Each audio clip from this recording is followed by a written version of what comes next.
नमस्कार दोस्तों। नमस्कार। मैं विष्णु भारती गीता परिचर्चा श्रृंखला की अगली कड़ी में आप सभी का स्वागत करता हूं। आज हम गीता के 7वें अध्याय ज्ञान विज्ञान योग पर बातचीत करेंगे, चर्चा करेंगे। और इस अध्याय पर विस्तृत रूप से बात करने के लिए हमारे साथ मौजूद हैं अनिरुद्ध कपिल जी। नमस्कार। नमस्कार कपिल जी। आभार। कपिल जी गीता के अध्यायों का काव्यानुवाद भी कर रहे हैं और इन अध्यायों के काव्य अनुवाद का वीडियो भी हम सभी के साथ साझा कर रहे हैं अपने YouTube चैनल पर। अभी हाल ही में कपिल जी ने गीता के 7वें अध्याय के काव्य अनुवाद वीडियो साझा किया है और इस काव्य अनुवाद के वीडियो का लिंक आप सभी को इस डिस्क्रिप्शन बॉक्स में दे दिया जाएगा। कपिल जी, 7वें अध्याय के काव्य अनुवाद का वीडियो मैंने सुना, बेहद अच्छा लगा और बड़ा सरल भी लगा। गीता के कई बार होता है कि बहुत सारे ऐसी बातें होती हैं या रहस्य होते हैं जो आम पढ़ने में समझ में नहीं आते, लेकिन आपके काव्य अनुवाद के माध्यम से बड़ी आसानी से समझ में आ जाते हैं। विष्णु जी, आभार आपका। वास्तव में मैं अगर अपनी सच्ची अभिव्यक्ति करूं तो हर बार काव्य अनुवाद करते हुए मैं सीख रहा होता हूं। हर बार भगवत गीता के श्लोकों के नए नए अर्थ प्रकट होते हैं, नए नए आयाम समझ में आते हैं। तो मेरे लिए ये बहुत बड़ी लर्निंग है, बहुत बड़ी एक सिखलाई है, बहुत बड़ी एक अनुभव और अनुभूतियों में प्रवेश है ये। और साथ ही में आप हम सबको भी गीता का थोड़ा सा ही जैसे भी आप हमें बता रहे हैं काव्य अनुवाद के माध्यम से हम भी समझने का प्रयास कर रहे हैं। मैं माध्यम हूँ, मैं अनुग्रहित हूँ। जी, चलिए, शुक्रिया आपका। तो बढ़ते हैं आज के अध्याय की तरफ। तो इस अध्याय के नाम से ही मैं शुरू करना चाहूँगा आज के प्रश्न। सबसे पहले मैं ये जानना चाहूँगा कि जो इस अध्याय का नाम है ज्ञान विज्ञान योग, इस ज्ञान और विज्ञान शब्द का क्या अर्थ होता है? क्योंकि जब हम आम भाषा में देखते हैं या आम हम जनरल यूज में देखते हैं तो हम ज्ञान और विज्ञान दोनों को एक जैसा ही समझ लेते हैं जी। और एक जैसा ही एक की जगह पर दूसरे का प्रयोग करते हैं। तो क्या दोनों भेद हैं? हाँ, ये मेरे लिए भी एक खोज का विषय था और इसके लिए मुझे कुछ अध्ययन भी करना पड़ा। वास्तव में विज्ञान शब्द उपसर्ग लगा है ज्ञान के आगे। ज्ञान, जब हम ज्ञान का प्रकाश अंधेरे में उजाला होता है वो ज्ञान है जी।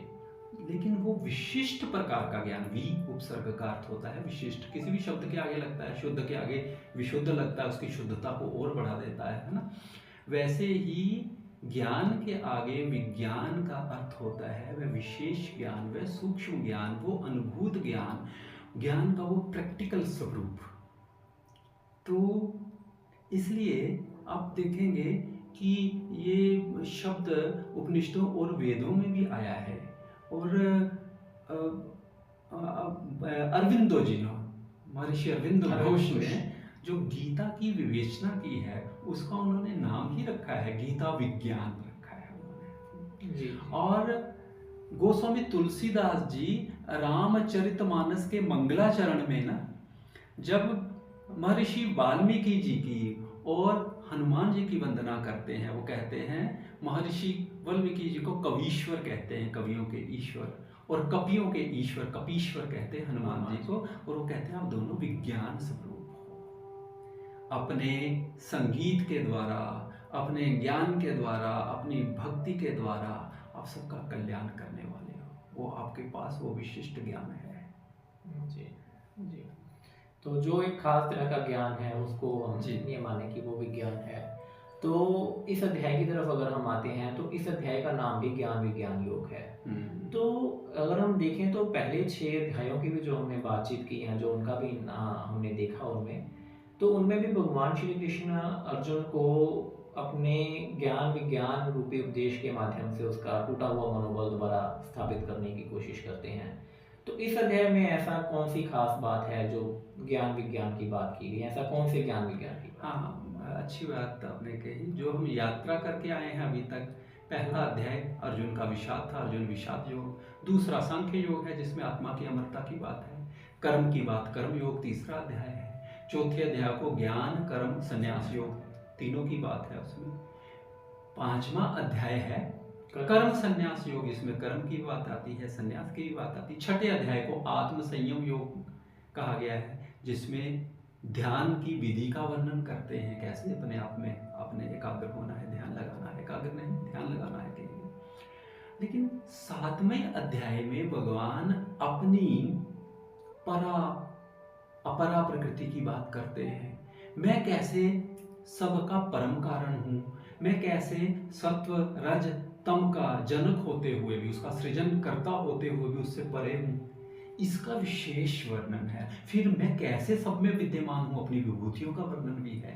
इसलिए इस विशेष अध्याय का नाम ज्ञान विज्ञान योग है। और इस अध्याय को ना हमारे आचार्यों ने, हमारे मनीषियों ने भक्ति में प्रवेश द्वार भी इस अध्याय को माना है। जी जी जी जी। तो अभी जैसे आपने बात की, भगवान आप बता रहे हैं कि इसका इसलिए नाम है कि इसमें भगवान श्री कृष्ण अपनी प्रकृति के, अपने स्वरूप के बारे में बताते हैं। तो क्या बात करते हैं, कौन सी प्रकृति की बात करते हैं? हाँ बिल्कुल, आरंभ में ही आप देखेंगे कि भगवान ने कहा कि मेरी 8 प्रकार की अपरा प्रकृति है। अपरा प्रकृति अगर हम बड़े सरल सहज शब्दों में समझना चाहिए, हमारा पदार्थ की जब बात आती है, शरीर और मन और संसार की बात आती है, तो भगवान की अपरा प्रकृति कहती है। जैसे मेरा शरीर 5 तत्वों से मिला हुआ है जी, पृथ्वी, जल, अग्नि, वायु और आकाश, और इसके अतिरिक्त मन, बुद्धि, अहंकार 5 और ये 3 8, ये 8 प्रकार की भगवान कहते हैं मेरी अपरा प्रकृति है। इसको जानेंगे तो हमें शरीर का, मन का विज्ञान समझ आएगा, संसार का समझ आएगा। लेकिन कहते हैं मेरी वो विशेष प्रकृति जिसके द्वारा मैं संसार का निर्माण करता हूँ, है ना, जिसके द्वारा मैं संहार करता हूँ, जिसके द्वारा मैं तीनों तत्व बनाता हूँ, तीनों गुण बनाता हूँ, सत्व रज और तम, और उनसे परे रहता हूँ, वो मेरी चेतन प्रकृति है, परम चेतन प्रकृति है। जैसे एक ध्यान करने वाला जानता है कि मैं ये शरीर नहीं, मैं ये मन नहीं, इन तीनों से विलग मैं एक चेतना हूँ, वो मेरी परा प्रकृति हुई, वही ईश्वर की परा प्रकृति हुई, वो चेतन तत्व। जी जी। तो जो सब में विद्यमान है, जो वो भगवान अपनी प्रकृति बता रहे हैं। जैसे इस अध्याय के एक श्लोक में भगवान, क्या हम ये माने कि जैसे वो बता रहे हैं कि एक श्लोक में कि सूर्य का प्रकाश जो है वो मैं हूँ, तपस्वी का बल मैं हूँ, तो वो जो एक गुण है उसके बारे में बात कर रहे हैं वो? हाँ, भगवान अपनी सर्वत्र विद्यमान होने की, कैसे वो हर एक चीज की आत्मा वही है, इसकी अपनी विभूतियों का वर्णन कर रहे हैं। और इसका वर्णन लगातार चलता है, 7 में, फिर उसके बाद 10वें अध्याय में भी आता है इसका वर्णन, अपनी विभूतियों का वर्णन। फिर 11वें, तो आपको पता ही है कि 11वें अध्याय में भगवान अपने विराट स्वरूप का दर्शन करवाते हैं अर्जुन को। तो ये जो विभूतियों का वर्णन है, ये एक बड़ा एक भक्ति भाव जमाने वाला भी, जगाने वाला भी है भक्ति भाव, और सर्वत्र के प्रति ईश्वर मयता पैदा करने वाला है। गोस्वामी तुलसीदास जी कहते हैं ना, सिया राम मय सब जग जानी, करहूं प्रणाम जोरि जुग पानी। मैं सारे संसार को सिया राम में जानकर दोनों हाथ जोड़कर प्रणाम करता हूँ। यही भाव जगाता है उनकी विभूतियों का चिंतन, भगवान की विभूतियों का चिंतन। जी, आपने पहले भी जिक्र किया कि इस अध्याय को ये कहा जाता है कि भक्ति मार्ग में इस अध्याय का प्रवेश द्वार कहा जाता है। यहाँ आपने कहा कि भक्ति जगाने का भी काम करता है ये अध्याय। तो इस अध्याय में भक्ति मार्ग के बारे में क्या कहा गया है और भक्तों के बारे में क्या कहा गया है? हाँ, अपने भजने वालों के बारे में भगवान श्री कृष्ण कहते हैं 4 प्रकार के लोग मुझे भजते हैं, इसी अध्याय में कहते हैं। वो 4 प्रकार क्या है? आर्त पहला, जो कष्ट में, दुख में व्याकुल होकर पुकारता है, वो आर्त है। जो किसी कामना की पूर्ति के लिए मुझे याद करता है, वो अथार्थी है। जो जिज्ञासावश मुझे जानना चाहता है, वो कौन है? जिज्ञासु है। और अंततः जो केवल मुझसे प्रेम करता है, बिना किसी इच्छा के, कुछ और नहीं चाहता है, वो ज्ञानी है। और वो कहते हैं कि भी ज्ञानी को तो मेरा ही स्वरूप समझना चाहिए, वो मुझसे विलग ही नहीं है, ऐसा माने उसके बारे में। जी। तो ये ऐसा क्यों है कि भगवान अपने भक्तों को 4 अलग-अलग श्रेणियों में बाँटते हैं या अलग-अलग उनको डिफरेंशिएट क्यों करते हैं? क्योंकि जब भगवान एक है तो वो सबको एक नज़र से क्यों नहीं देखते? नहीं, वो तो एक ही नज़र से वो कह रहे हैं सब मुझे प्रिय हैं, ज्ञानी मुझ जैसा ही, मेरा ही, मुझ में ही मर्ज हो गया होता है ना, मेरा ही स्वरूप माने उसका।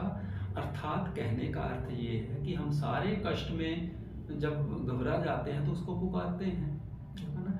लेकिन अब तो किसी कारण से पुकारे थे या किसी कामना की पूर्ति है तो याद करते हैं, वो भी विश्वास जगाता जाता है, यार वो तो सब कुछ पूर्ति करने वाला भी है, वो सब कुछ देने वाला भी है, वो हमारी जिज्ञासाएं शांत करने वाला भी है। ये सब करते हुए उससे जो प्रीति, जो प्रेम पैदा हो जाता है, अब हम उसे बिना किसी कारण के प्रेम करते हैं। संसार में ऐसे संबंध बड़े कम होते हैं, बीच में कोई कारण नहीं है और हम प्रेम कर रहे हैं। जहां जहां भी ऐसा प्रेम है वो ईश्वरीय प्रेम कहलाएगा, कोई कारण नहीं है और हम प्रेम कर रहे हैं। तो हम वास्तव में कहते हैं कि एक व्यक्ति को इस स्थिति में आना चाहिए, सारे प्रिय हैं मुझे बचने वाले, लेकिन वो श्रेष्ठ है, वो मेरा ही स्वरूप है ज्ञानी, तो हमें वहां तक जाना है, ऐसा मान लें। जी। तो यदि भगवान ये बता रहे हैं कि जो मुझे बचते हैं वो मेरे तक आते हैं, लेकिन जब हम देखते हैं कि हम और भी बहुत सारे देवी देवता हैं जिनको बचते हैं, जिनका पूजन करते हैं, हम पेड़ों को, पत्थरों को, पानी को, नदियों को, पर्वतों को, सबका हम पूजन करते हैं, भजते हैं, तो फिर वो क्या अलग है भगवान यहाँ पर जो भगवान श्री कृष्ण अपने भजने या अपने पूजन करने के बारे में बता रहे हैं? नहीं, देखिए इसमें वो अगले ही श्लोकों में भगवान कह रहे हैं, यही बात कह रहे हैं जो आप कह रहे हैं, कि जो किसी देवी देवता के प्रति जो श्रद्धा है ना किसी की, उसकी स्थापना भी मैं ही करता हूँ और उसकी कामना की पूर्ति भी मेरे द्वारा हो रही है। तो ये विभाजनकारी बुद्धि क्यों रख रहे हो? वो तो ये कह रहे हैं कि वो उन देवी देवताओं में भी, उन सारे देने वालों में भी उसका मूल आत्मा तो मैं ही हूं, तो उनके द्वारा भी मुझ एक को ही भजो। अगर हम जल को देवता कहते हैं तो जल किसके कारण है? उस ईश्वर के कारण। तो जब मैं जल को देके आह्लादित होता हूं तो मुझे तो उसी एक का स्मरण आना चाहिए, जल उससे विलग नहीं है ना। अग्नि का जो ताप है, अगर भगवान स्वयं है तो अग्नि को देखते हुए उसका स्मरण आना चाहिए, चांद तारे देखते हुए उसके प्रति प्रेम और प्रकट होना चाहिए। एक बड़ी वैश्विक प्रार्थना गुरु नानक देव ने लिखी हुई है ना, जिसमें वो बात करते हैं कि ये बड़ा सा थाल सजा हुआ है ना, और इसमें चांद सितारे जो सारे जगमगा रहे हैं और तुम्हारी आरती हो रही है। तो वो भी तो सबको याद कर रहे हैं, सारे तत्वों को, लेकिन उसी एक का स्वरूप मानकर, उसी ईश्वर का स्वरूप मानकर। इसलिए जब हम किसी को भी भजते हैं, किसी को भी मान सम्मान, किसी के भी प्रति निभते हैं, किसी की भी वंदना करते हैं, उसके द्वारा अगर हमें ये ज्ञान हो जाए कि हम उसी एक की वंदना कर रहे हैं तो बात बन गई। फिर हमारी वो विभाजनकारी बुद्धि समाप्त हो जाएगी, हम फोकस हो जाएंगे। कष्ट यही है, हम बड़ा ज्यादा बटा हुआ होना ही कष्ट होना है और आनंद है एक हो जाना। जी जी, बिल्कुल बिल्कुल यही बात है कि हम एक हो जाएं, हमारी फोकस्ड ज़्यादा हम हो जाएं इसके लिए। तो इस अध्याय में ऐसा है कि भगवान श्री कृष्ण बताते भी हैं कि माया रूपी जाल से जैसे मैं ठगा हुआ रहता हूँ। तो ये पहले तो मैं ये जानना चाहूँगा कि माया क्या होती है? जिसको माया कहा गया है, बड़े सरल सहज शब्दों में अगर कहना चाहें वो भ्रम है, इल्यूजन है। जो वास्तविकता है उसको ना जानकर हम जो नहीं है उसको वास्तविकता मान लेते हैं, यही भ्रम है। जैसे एक मृग होता है, वो रेगिस्तान में घूमता है, दूर प्यास के मारे तड़प रहा है, दूर देखता है उसे पानी दिखता है, पास जाता है तो देखता है ये पानी नहीं है, रेत ही चमक रही थी, पानी का आभास करवा रही थी, इसको मृग तृष्णा कहते हैं जी, है ना। तो वो इल्यूजन है। ऐसे ही मेरा शरीर रोगी हो गया और मैंने कहना शुरू कर दिया मैं बड़ा यार दुर्बल हो गया हूं, ये तो भ्रम है। शरीर दुर्बल हुआ है, मैं दुर्बल नहीं हूं जी। और मैं बड़ा उदास हूं, उदासी उस तत्व में जो मैं हूं तो नहीं है, वो कहीं अलग है, वो कहीं मन के स्तर की है, लेकिन यही इल्यूजन है। ये मेरा है, ये बेगाना है, ये भी इल्यूजन है, ये भी माया है, ये भी भ्रम है। हम इसलिए जन्म से ही हम भ्रम में हैं और हम अपना ही इल्यूजन दूसरे तक थोपते जा रहे हैं। तो फिर इस इल्यूजन से बाहर निकलने का क्या मार्ग है? हम कह रहे हैं इसका मार्ग तो वो पहले अध्याय में भी वो कहते हैं, इससे पूर्व के अध्याय में भी कहते हैं कि ज्ञान अग्नि से ही ये संस्कार नष्ट होते हैं। लेकिन ये जो माया जाएगी पूरी तरीके से, वो मेरी कृपा से, मेरी शरणागति हो जाने से। और शरणागति कैसे होगी? उसको जो जानने वाला है उसकी शरण में जाने से। इसीलिए वो कहते हैं, पहले अध्याय में बता चुके हैं कि कैसे किसी तत्ववेता के पास आदर का अभिनय भाव लेके जाओ, उससे पूछो, उसके आश्रय से आप मेरा आश्रय ग्रहण करोगे, उससे मेरी कृपा से ये माया, ये भ्रम चला जाएगा और आपको अपने स्वरूप का बोध हो जाएगा। ऐसा जी। इस अध्याय का आखिरी पड़ाव की तरफ चलते हैं हम इस चर्चा के। और एक आखिरी प्रश्न मैं आपसे पूछना चाहूँगा कि इस अध्याय के माध्यम से भगवान श्री कृष्ण हम सबको क्या संदेश दे रहे हैं या क्या बता रहे हैं, या यूँ है कि सार रूप में अगर हमें कुछ इससे संदेश लेना हो तो क्या? हाँ, बहुत सारे हैं।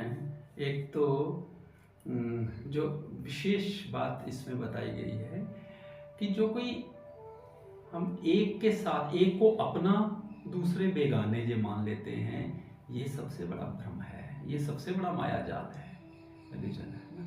ये मेरा घर, बाकी बेगाने सारे, ये मेरा अपना दोस्त, बाकी नहीं। यही हमारे क्लेश का भी कारण है बेसिकली, मैं और मेरा जिसके बारे में कहा गया है।